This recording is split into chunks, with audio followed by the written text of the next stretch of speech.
Yeah, it is. It is like my farmer's market. I love it. I love my farmer's market. Me too. Me too. Have you been to the one in Claremont? No, because I'm so obsessed with the ones in OC. But I will go to the one in Claremont and Upland are some of the best farmers markets that I've heard of, and I would love to go support. We just need to go. We need to go. I want to go to one in OC. I don't go to OC a lot. Anytime.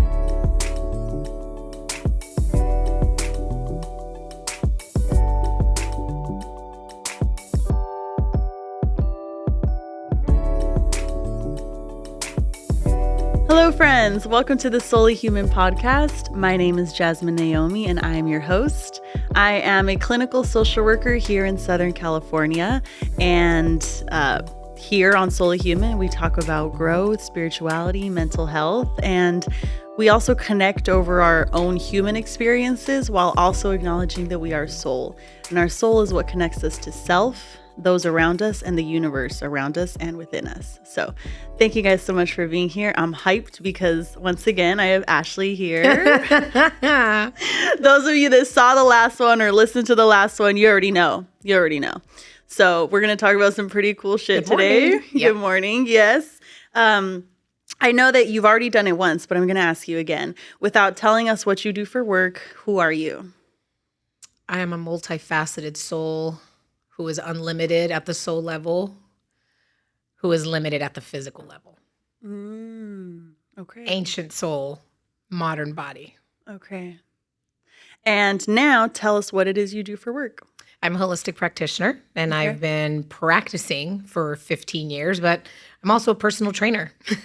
And being a personal trainer for 15 years outside of the scope of corporate gyms or boutique gyms, I run my own business. Mm-hmm. And in doing so, that's how I bring hormone health, cosmological counseling, and everything that is holistic medicine, Ayurvedic nutrition, integrative nutrition, and everything in between the self and the universe to personal training. When you spend time with Ashley, 5 minutes in, you are going to be introduced and awakened into all these different things. And it kind of makes you feel like, wow, there's all of this to consider about myself and all of these things impacting me that are more than just how much I sleep and what I eat. So, and jujitsu. And jujitsu, the ability to like use your body and be connected in that way. Whenever I leave jujitsu, I just feel dope as fuck. Same. Yeah. But it's like a thing of, yes, it's a confidence, but it's also like a connectedness to self. Absolutely. Like I did that. I'm capable of this. And you're playing human chess with yourself and somebody else. Right. Which is crazy. I never had heard it described like that. So guys, I was telling Ashley on the way over here that yesterday I was driving home from observing a class and a class. So I was observing a class. I sat in on a class. Wow. Okay. And I'll tell you why I sat in on a class later. Please. Okay. That will lead into a whole other thing. Awesome. I also teach a class at a bachelor's of social work level, guys. Super cool, super fun. So that's a whole different world. I was driving home from this class and I was like, started crying and I was sad and I was feeling abandoned and I was feeling a little low on like self-worth. And I know all the things, I know how to get myself back and to come back. But I was like, in this moment, I was like, I'm just sad. I'm just mad. And I'm like, I don't understand why this happened. I don't understand why that happened. I was definitely a lot of fuck you energy was going on in the car. You know, I'm thinking about this stuff going on. That exceeds the downloadable syndrome manual that we're all used to as clinical people. Right. I was kind of just like, I don't know why, but I'm here. So I'm fully committed to this in this car ride. Really let it all out. Did a lot of crying. Thank God I got my windows tinted. Right. Because that's actually what pushed me to get my windows tinted, dude. What if I'm crying? I don't want anyone to be looking next to me and be like, what's wrong with this bitch? That happened to me 3 weekends ago at a stoplight. I was really in it. I looked to my left and I had to shut it down a little bit. And I was like, unacceptable. This is the moment where I make the appointment. To get my windows limo tinted. Yes. Right. Same. Right. So Especially we drive SUVs. We sit a little higher than people. Yeah, exactly. So. And it's like, I don't want you to be able to look at me. I need to be able to look at you without you knowing that Hello. I'm looking at you. Yes. Unacceptable. So I was really in it. And then I was telling Ash, I was like, I don't understand why I'm feeling this way. I checked my Flow app and I'm starting in 4 days. That part. Progesterone's a little bit much right now. Just a little bit. All right. So then Ash did what she does and gave me some insight. Please tell us what is happening, or I don't even remember the name of what it is you said happens every 28 days. Yeah. So which is also like our cycle. Which is also our cycle. 28 to 31 days. So for the viewers, for yourself, yes, I'm also a hormonal kind of therapist, if you will. I don't like labels. It is a service that I provide. It is part of my knowing. It is part of my experience on the scientific side as a holistic practitioner and the health that I bring to hormonal balancing for those trying to get pregnant, not trying to get pregnant, women that, and God bless you, trying to get off of birth control. And please keep trying. No one should be on that shit, on that toxic shit, the synthetic shit. No one should be on that. So, but I'm also, like I mentioned, a cosmological counselor.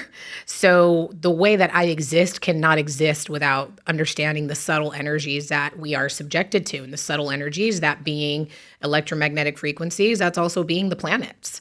So there is an astrological equation, a planetary body. It's actually what we all consider and know as the dark side of the moon. There is an astrophysic quotient to show that that is numerologically a value and measurable and real. And it does have a subtle field that affects people like your listeners, people like me, people like you. For me, it's completely ancestral. I know this is something I get from a past life, but as a Cuban American and being raised by curanderos and being raised by farmers, how else does a Cuban refugee know how to grow anything agriculturally without paying attention to the stars? How else did our ancestors get anywhere without paying attention to them? Right. To the math part of the stars without being astrophysicists. So it's real. Us as Latina women, mixed Latino women, this is where we come from. And I embody that with no fear whatsoever. Fear of ridicule. The fuck does that mean? I'm afraid of nothing in that regard when it comes to people's judgment.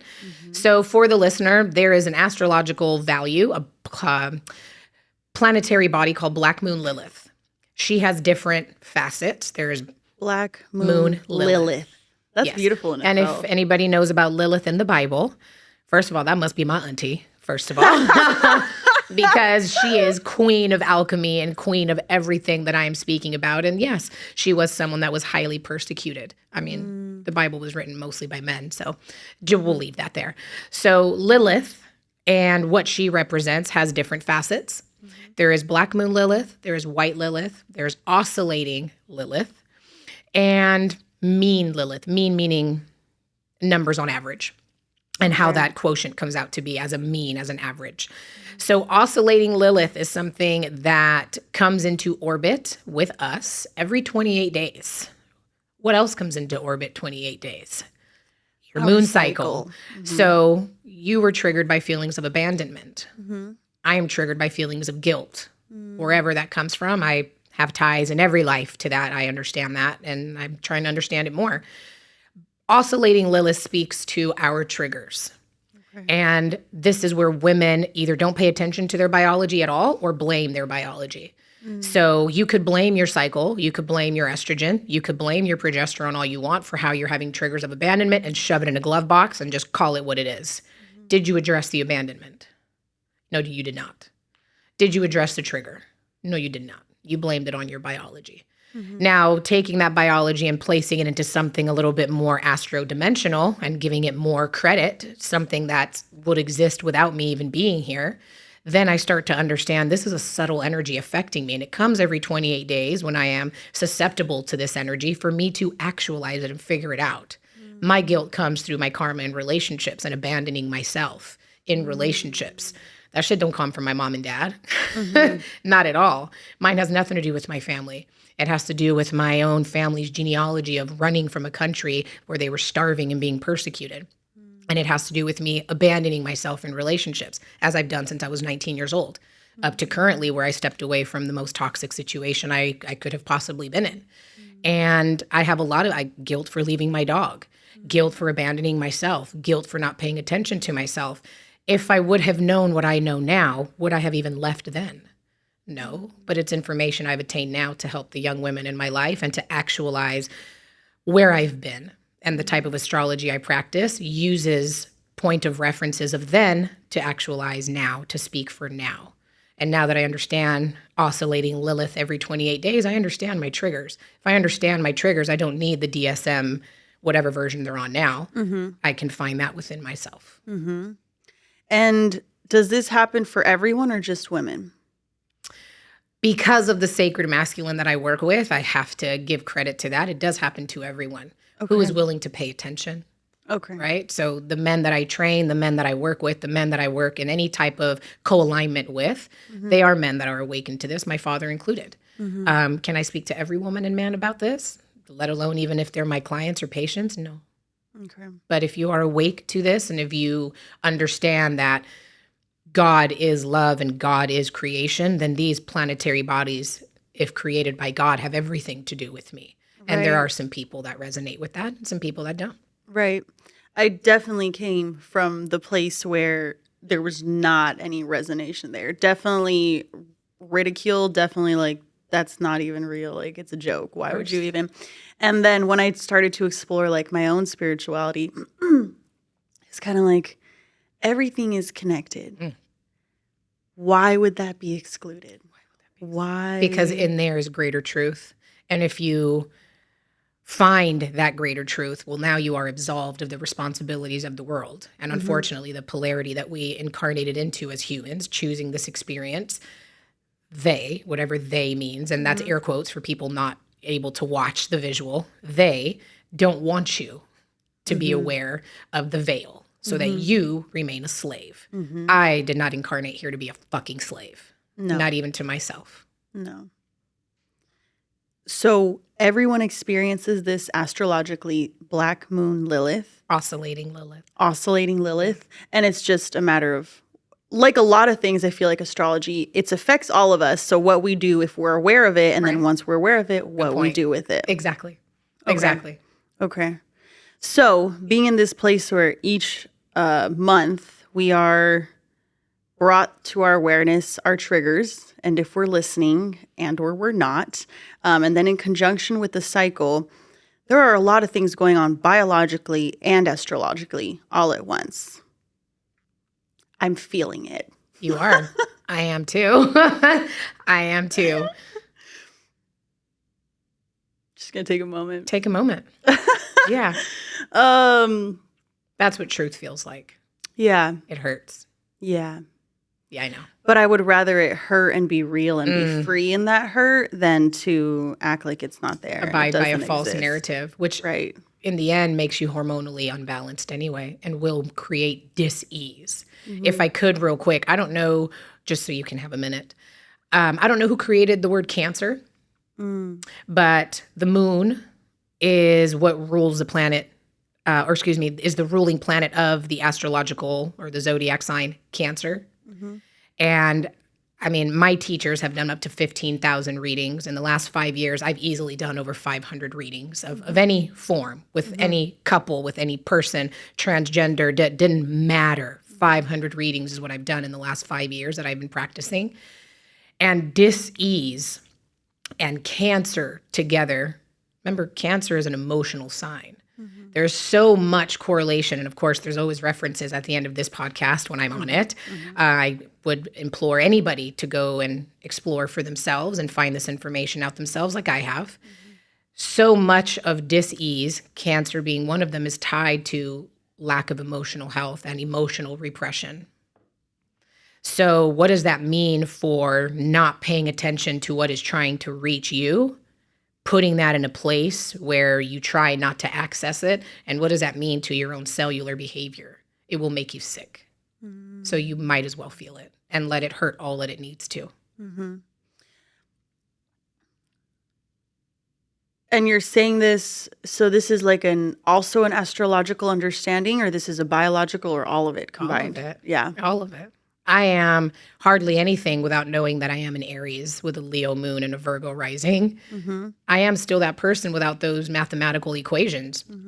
But I'm also a woman that has very high testosterone and low progesterone. So that makes me very masculine. So how can I find healing if I don't tie those two things together? Right.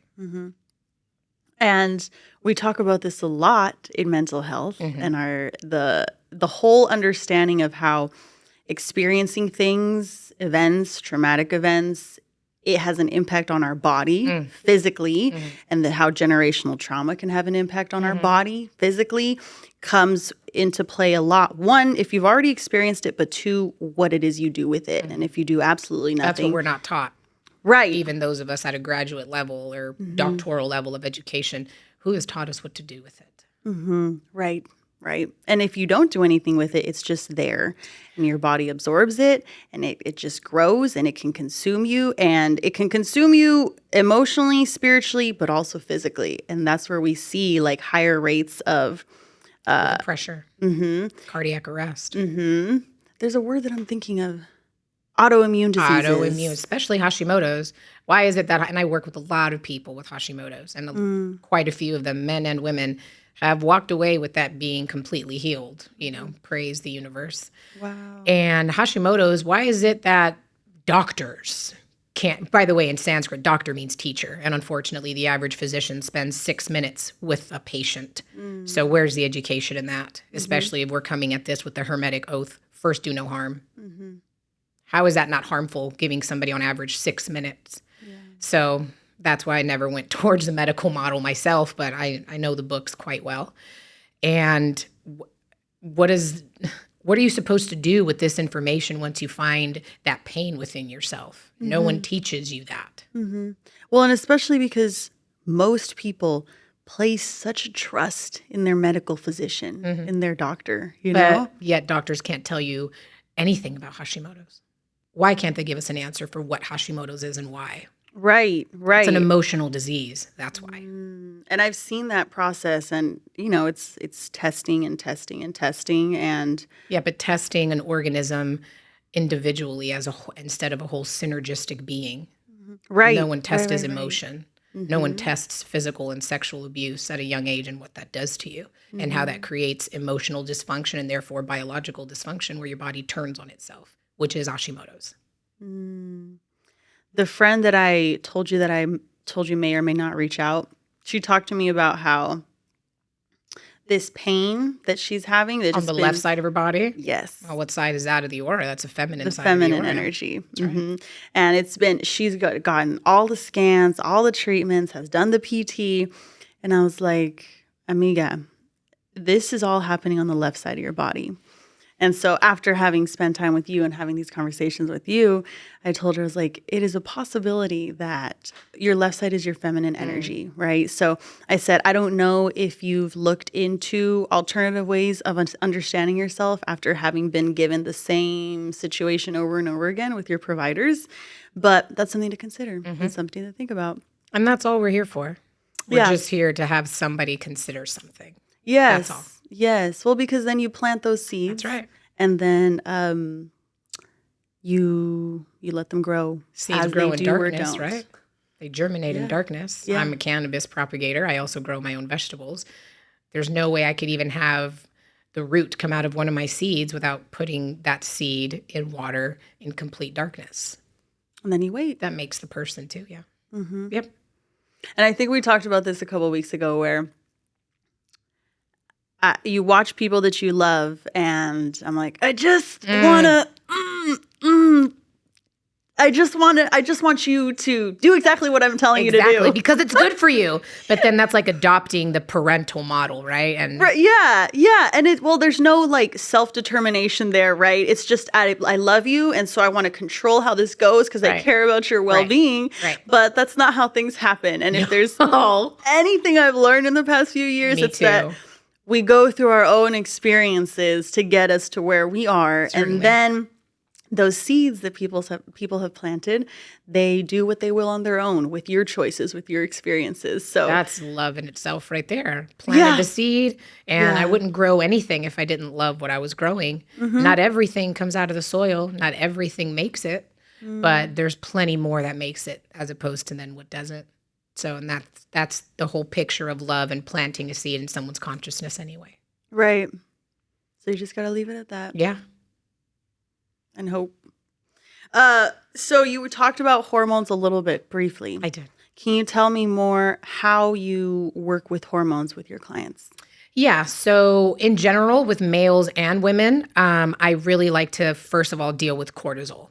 Okay. It's an essential part of our being. It's a stress hormone. Cortisol has peaks in our body. So, and this goes with our circadian rhythm, which I find so beautiful. For, listeners that are just new to this type of verbiage, your circadian rhythm is what makes you a human and what makes you parallel to existence on Earth. That means the rising and the setting of the sun. Sun's out, you up. Sun's down, you sleep. For the most part, generally speaking. So that is our circadian rhythm. Cortisol peaks at 6 a.m. It gets you out of bed. For those of us that have normal digestion and got to go to the bathroom first thing, that is a healthy, balanced cortisol situation, ma'am.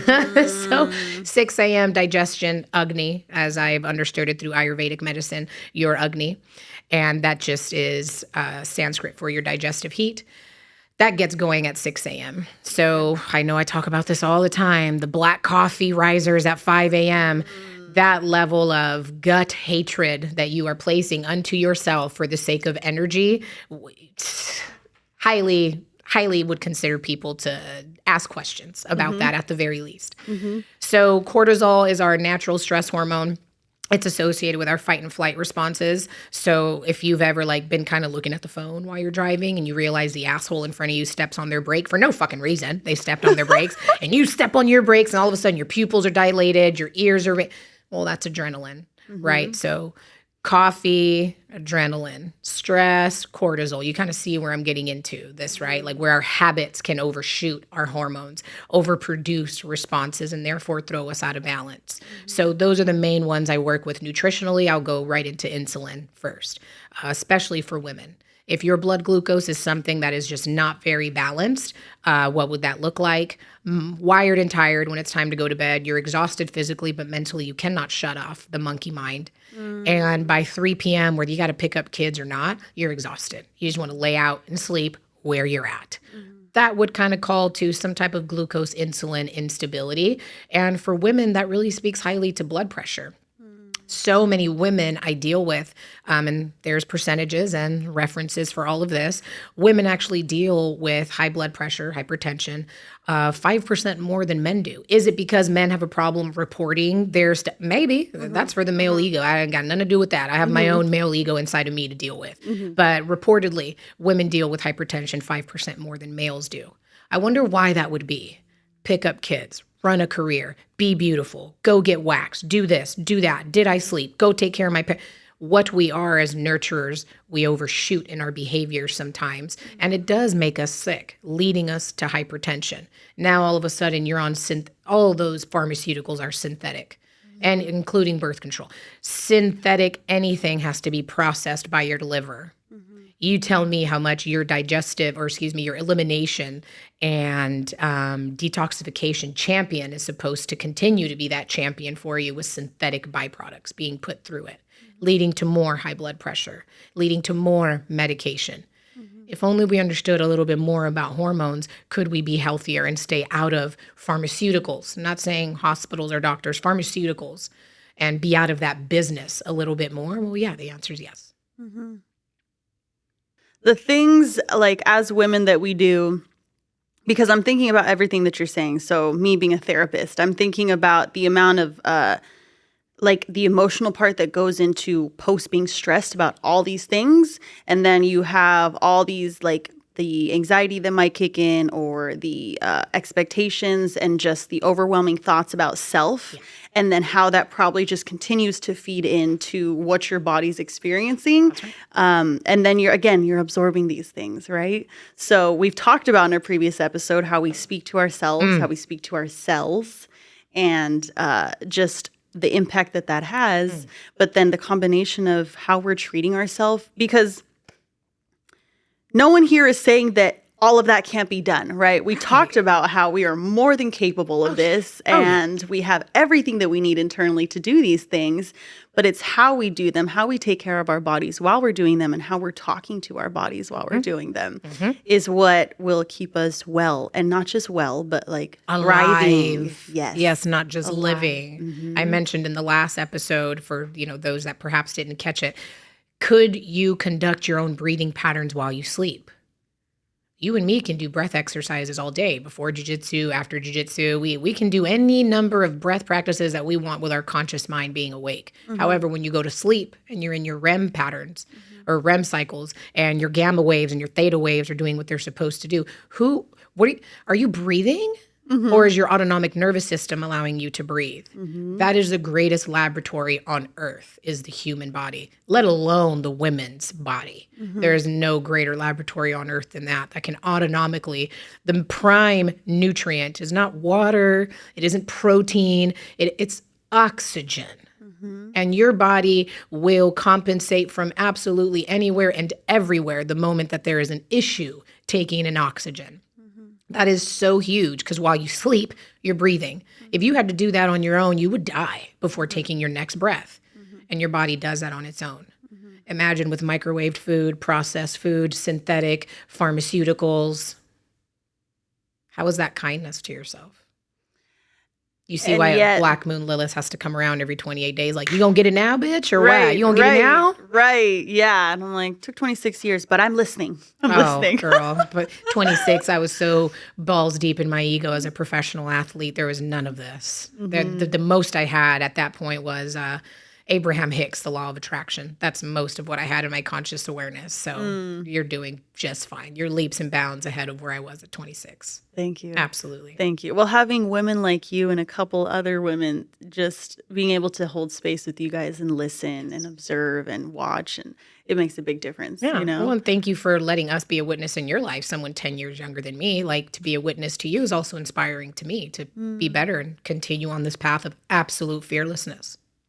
Everyone is in our lives for a reason. And so what we give and what we take and do with that information, I think that's special. Like everyone. Market. Yeah, it is. It is like my farmer's market. I love it. I love my farmer's markets. Me too. You were talking, and I don't think we had a full-blown conversation about it, but I've heard about it here and there.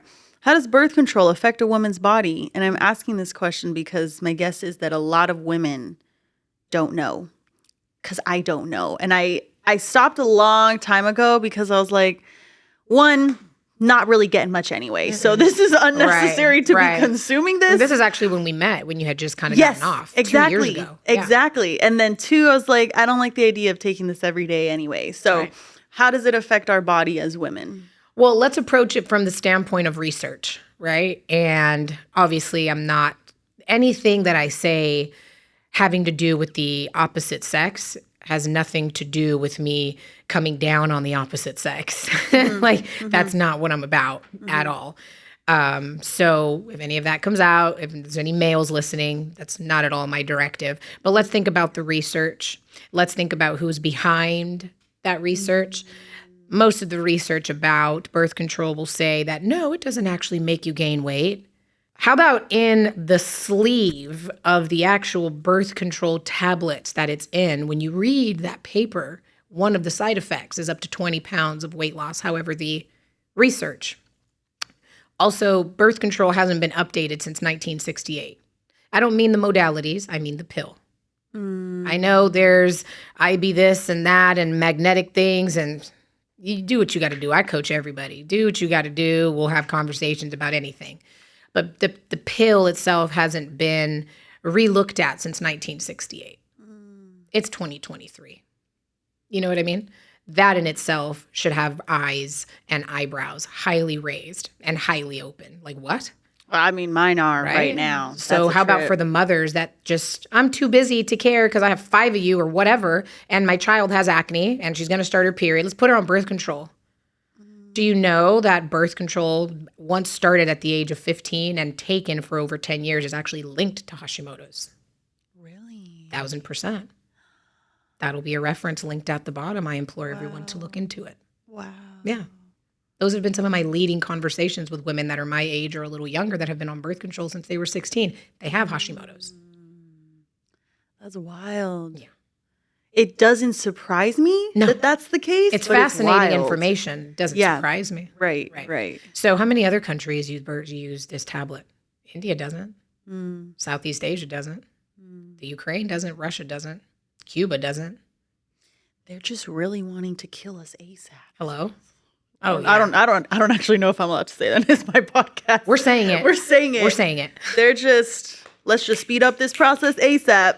Yeah. Let's give you everything we possibly can. Sedated. Let's keep them under wraps. Let's keep them not knowing. There's a beautiful experiment, I'm happy to reference it, on fleas, on jumping fleas. There's these fleas put in a mason jar, and fleas can jump up to 6 feet, mind you, from anywhere. They can cover up to 6 feet of distance. These fleas were jumping out of the mason jar. A lid was put on the mason jar. They only jumped to the lid. The lid was removed from the mason jar. Guess how high they jumped?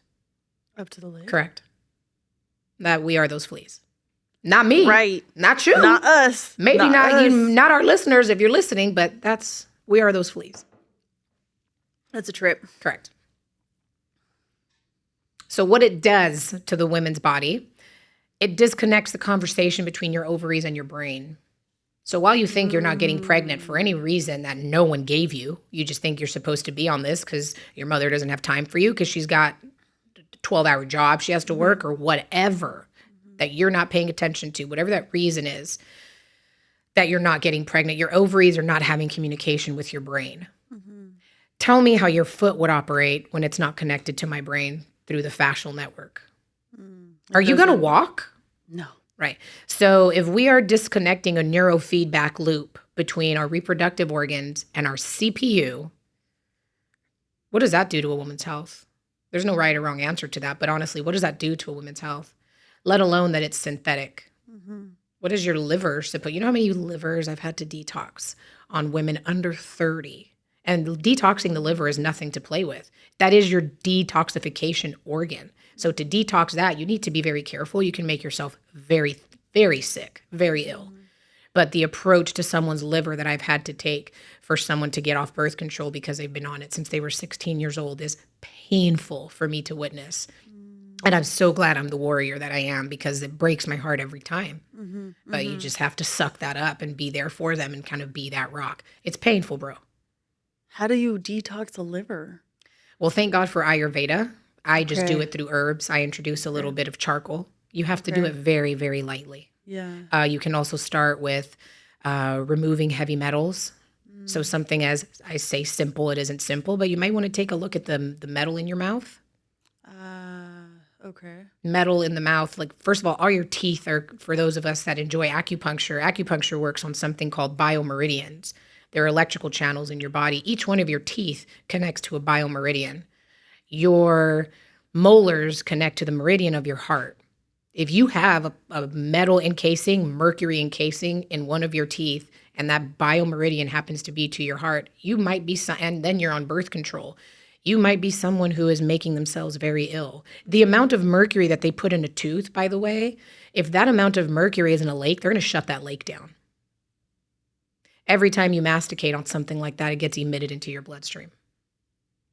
I only believe in biological dentists. They don't use drills. There is no metal. So that's how I get my dental work done. And they're actually in Riverside. Plenty are in San Diego and OC, but there's actually one in Riverside and Chino Hills. I can list that later. But synthetic materials being processed by your liver. This is a Mac, right, that we're using? Yeah.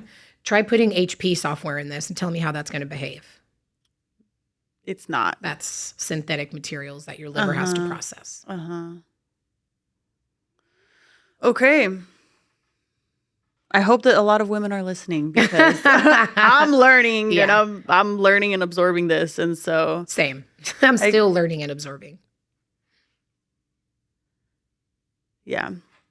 The lifestyle that we are shown and given and made easily comfortable is literally just a ticket to nothingness, right? Nothingness. And this is where we were talking about it's the SAD diet, the standard American diet. Yes, ma'am. And so it's already been linked that your gut health is your mental health. Hello.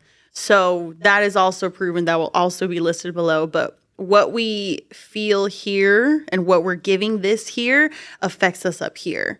And so when we talk about, well, my clients, my adult clients, when we talk about they're depressed and then they tell me everything that they're eating, because it's out of my scope and knowledge and of competent for now, because it's out of my scope to be talking about that necessarily, I would talk with them about the linkages that have been shown between what we're eating, sunlight, and how this affects our body and how this affects our depression and anxiety or whatever diagnosis they have. But I think that there is such... Well, first, it's also that accountability thing, right? Mm-hmm. When I started figuring out all of this through you, through my other friend, through just learning, I was kind of like, everything I'm doing is killing me. And I need to change everything that I'm eating, how I'm sleeping, where I'm doing this, who I'm spending time with. That part.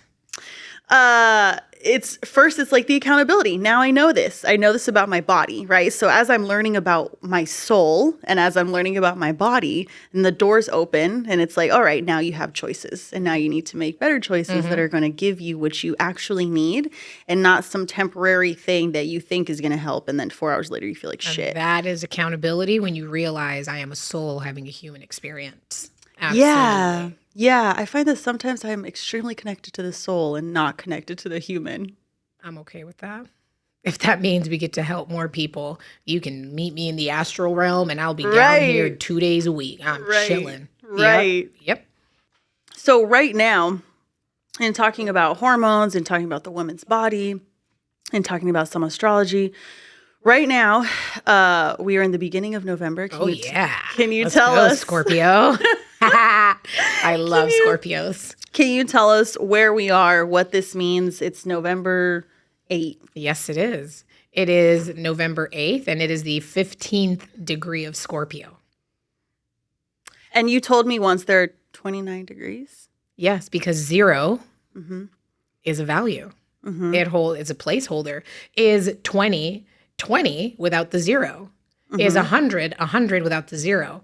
So that placeholder is everything, 1,000%. And tell us, because, I don't think a lot of people know this. Tell us what the 29 degrees are. So it goes in decans. So I'm an astrologer along with everything else that I mentioned. And I've been practicing and training for 5 years. And it is in my 5th year that I've decided to tell the truth about this. Again, that journey of fearlessness. I'm an Aries, so bring it on. Regardless, I'm built for it. But through kindness and compassion, we are a passionate and compassionate warrior. So nonetheless, there are decans to each sign. 0 through 9, decans speak to, if you will, chapters. Okay. And the degrees are 0 through 9. Those degrees, so I am a 23-degree Aries, for example. I haven't done your chart in a while, but Jasmine is my opposition lover of life, Libra. Aries and Libra oppose each other, but they create what we create. So to every beautiful sign, there are 30 degrees. 0 to 29, making that 30. 0 to 9 involves the self, therefore the ego.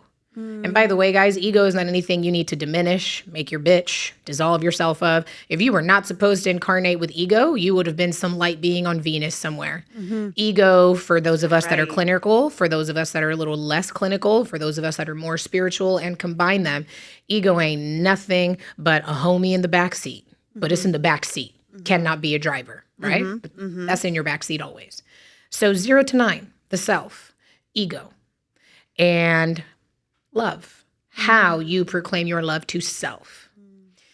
Degrees 10 through 19 speak to relationships, karma in relationships, how you create karma with others, how you create a spiritual story through your involvement with others. So relationships. Also your love in relationships, but your love for whom? Your love for self or lack thereof, and how you bring that into relationships, right? So now we have degrees 20 through 29. Those speak to the transmutation of that energy of, so once you've arrived, I'm a 23-degree Aries. I have arrived to one of the most conscious expressions of Aries because I incarnated on the date that I did at that degree where Mars was where it was in alignment with our sun and earth.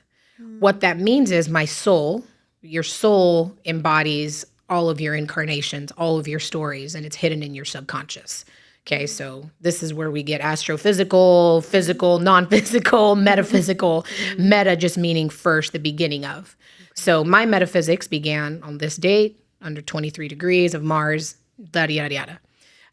My soul has gone through all the preliminary degrees, 0 through 9 of Aries. It's gone through 10 through 19 of Aries. I arrived at 23 degrees. So that speaks to the mental and psychosocial evolvement of myself and my astrological interpretation and expression. Damn. Yeah. And each sign has Absolutely. the degrees. Absolutely. I just did a reading for someone on the way here, actually. Really? Yes. One of my jujitsu professors, shout out to Danny. She will be listening to this. She is a Virgo sun, a Virgo rising, and a Pisces moon. And I was explaining to her that her rising's at a 26 degree Virgo. So her rising sign has a lot to do with everything I just said in that decan of time. That expression came out at 26 degrees. So every sign has it. We talked about her Saturn in Sagittarius, and it's at 3 degrees. Well, we understand that 3 falls into the 0 to 9 degrees. So her expression of herself, the number, the numerological ordinance of the number 3 speaks to one's beliefs. Well, where do beliefs come from? The subconscious. So that was the reading I did for her on the way here.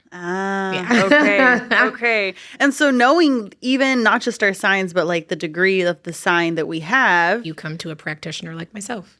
Yeah, absolutely. Because astrology is not meant to be deterministic. I understand Aries female does not belong with a Gemini male, especially a scarred Gemini male. I know I don't belong with that. I also know that some of my best friend women are air signs. And most of the girls on our jiu-jitsu team, those are air signs. Yeah. So in some ways, in retrospect, in hindsight, in taking a topographical view of who I am around and the energies I'm around, people like Scorpios and Virgo are people that come to my defense. I turn to those people for protection. I turn to Sagittarius for nurturing.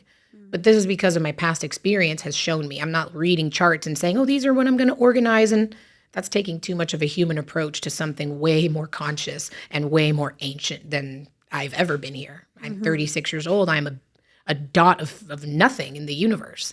So using astrology to determine what you see on Google is not at all my practice. Not at all. So we have to pay attention to the axis of every planet, how many degrees it shifts per month, per year, per day, the houses and everything else involved in it so that we're using this topographical view as God does with us. And yeah, I don't use it to determine. I don't use it to find my twin flame. That's not why I do this. Yeah. So tomorrow, if I wake up and I'm trying to consider the astrology, consider what I'm putting in my body, consider how I'm speaking to myself, let me ask you, how do you, for yourself, take all these pieces into your day-to-day? So I start every morning with my own astrological process. Like I mentioned this morning, I knew I woke up and it was going to be 15 degree under the sign of Scorpio. And I also had a podcast to do with one of my closest friends. So what does that mean to me? Well, 15 degrees speaks to what? That speaks to, again, the numerological value, the 1 and the 5. Like 15 is not just 15. In order to be 15, you need the 1 and the 5. We already understand steps, degrees, 0 through 9. I call them steps in my schooling because it's steps to actualization and higher consciousness. But these are the degrees, just in case I go back and forth between steps and degrees. So I understand that the 1 speaks to self-love because just in our creation and being inheritance of the Spirit of God, the 1 came after the nothing. Nothing created the 1. So 1 is the expression of self-love. 5 speaks to mind. So how is my mind going to stay out of the way from conspiring with my ego? Because that's what the mind does. How does my mind stay away from that and harbor self-love? The 1 and the 5 equals 6. That's the state and the energy numerologically of receiving. Well, I just received all types of sunblock, and I'm receiving audience, and I'm receiving time, and I'm receiving this dope ass mug. but nonetheless, I'm also receiving good karma just by sharing and choosing to be secure in how I stand to share this information and being fearless about it, of doubts, of anything. Yeah. You know, I was clearly burned at the stake in the 1600s for sure. But Right. For But we're sure. not there today. But we're not there today. We are not. We're in this lovely podcast room. So aren't I in the state of receiving, right? Receiving acceptance, receiving the fact that, holy shit, I know this. You know, I've worked hard and I've kept this quiet and I know this. So that is how I stepped into my day. How is my mind going to conspire with my thoughts of self-love and self-preservation? And then how do I receive energy from that? And then being under the sign of Scorpio, well, there is nothing that's a harder line and speaks to boundaries in Scorpio. So what boundaries am I going to keep with my mind and with my self-love today? And here we are. And here we are. Yeah. There's one more thing I want to ask you because it's come up a few times, and I think we talked about it. I had asked you, I don't even know, time is a warp, a few months ago. Or Definitely nonlinear. Yeah. Definitely. Yeah, it was either a few months ago or even a year ago at this point. I asked you in my growth process, just thinking about all these things. Anytime I have a question, I just ask Ash because I know I'm going to gain something. Right, because I'm going to learn. ask God and I'm going to ask myself and I'm going to ask you some shit. So bring it. Yes. Yes. I had asked you, how do we remove our ego? Because you don't. Now you know. You don't. And the reason I had asked you was once you become aware of a lot of things, it became clear to me what I was doing out of the ego and what I was feeling out of the ego. And then it was helpful because I'm like, all right, this is my ego. Again, I'm not my ego, right? You can hang out in the back. Right. I know that you're there. I don't have to act on my ego. I don't have to feel these things from my ego. And so it's once a resource. It's a tool. Right. I don't just walk around with, my 45 is a tool. I love my firearm. I don't have a concealed carry. I don't just walk around with it. Right. That bitch is there when I need her though. Right. You know what I'm saying? Right. So is the ego. I went to the firearms there because I'm a military brat. So that's all I know. It makes sense. Right. It makes sense.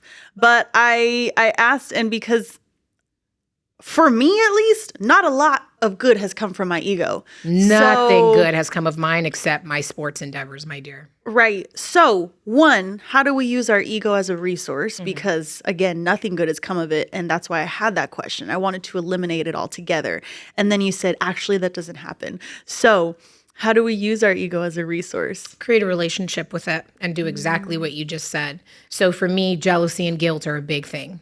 For any reason, right? So is that cellular? Is it I don't have all those answers just yet. Like I said, I'm a dot in the universe. I'm 36 years old. Those things will come to be, especially with what I've walked away from in my life. I'm not trying to figure all that out right now. Yeah. I will. However, I would like a better relationship with my ego. So the moment that I understand that I'm experiencing moments of guilt, moments of abandonment, because I have no one's abandoned me that I haven't completely pushed away, or, I don't have that in my parental scope. I have that in the scope of self. I've abandoned myself for work. I've abandoned myself for lovers. I've abandoned myself for sex. I've abandoned myself for career, for education, for sleep, for notoriety of winning a tournament or winning a track meet over and over and over again. So where might I find jealousy pop up in that? Someone perhaps very empowered with their boundaries of how they give of themselves. Maybe someone that I am envious of. But just saying that sentence alone, how do you think I came up with that if I didn't sit with that part of my ego that brings jealousy to the table? Right. So I pass my ego a joint and I sit with that motherfucker and I think about it and I ask because I deserve that. And I will not nail it every time. I hardly nail it, but I'm going to keep trying. And it's not going anywhere, right? And then that part, it's not. No. So and then developing that relationship. How do I channel it? Well, I have the sport of Brazilian Jiu-Jitsu. And there is no greater channel than martial arts and discipline and respect and respecting your training partners and respecting your opponents and respect getting the shit beat out of you and you beating the shit out of somebody and having to be respectful. There is no greater channel than that. I'm not saying physical exercise or hitting a bag or these ways are all ways to release ego. but movement and challenging the body and finding a respectable platform to do that. For me, martial arts is just the best mold for that. Okay. Thank you. You're welcome. I'm still learning that. And I think that because I'm going to continue to experience things that are going to trigger my ego. So we have ample opportunities to build our relationship. 28 days. Every 28 days. Every 28 days. Yep. Damn, can't catch a break. Nope. But the less I see it as a thing of like, the more of it really is an opportunity like to connect with self. Because these are all parts of myself. Right. They're not going anywhere. And these have all been there for me at different times. And I have grown out of things and into things. And so. And failure doesn't. If your ego kicks your butt one day, but you sit with it and you're figuring it out, but say you just act out and you have to go and apologize for acting out, was that a failure? No. Or no, it wasn't. Failing is not trying. Yeah, right. So I really hope people understand that failure speaks to not trying. Yeah. Failure doesn't speak to, God damn it, my jealousy came out again. I just reacted to this. I reacted to that. Hopefully this person has enough space in their consciousness to accept my apology. But I'm going to create more guilt if I hold that in, or if I am in a space where I can't hold what they are going to say to me. You can accept my apology or not, but to myself and for the part of my ego that I'm trying to heal, I need to address this to you and to myself. And that is not a failure. Failing is not trying and then holding that in and trying to make yourself righteous about it, which is also what I've done. Yeah, same. I have done both. Absolutely. Yeah. Thank you so much. You're welcome. Obviously, she's going to come on again, guys, because you kept saying things and I was like, we got to talk about that. But we got to talk about that. So we're going to talk pins and everything. We look like a voodoo doll putting pins and stuff. Right. There's a bunch of them. She is going to come back on. We'll talk more about these things. Thank you guys so much for listening. The references will be tagged down below. Always.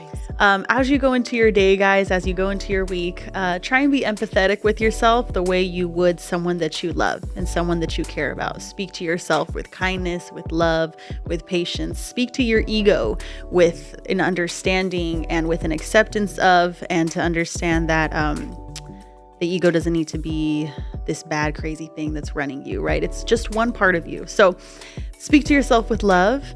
Like and subscribe the video. I feel so funny saying that. Like and subscribe and follow. We're trying to get in that algorithm. Let's go. Yep. All of that. Yep. Like and subscribe and follow. I'm so excited to be having this space and to be able to connect with people like my friends, my family, people that I love and that really surround me with good energy. I'm thankful for that. So I hope you guys have a great week. Talk to you later. Talk to you later. Peace.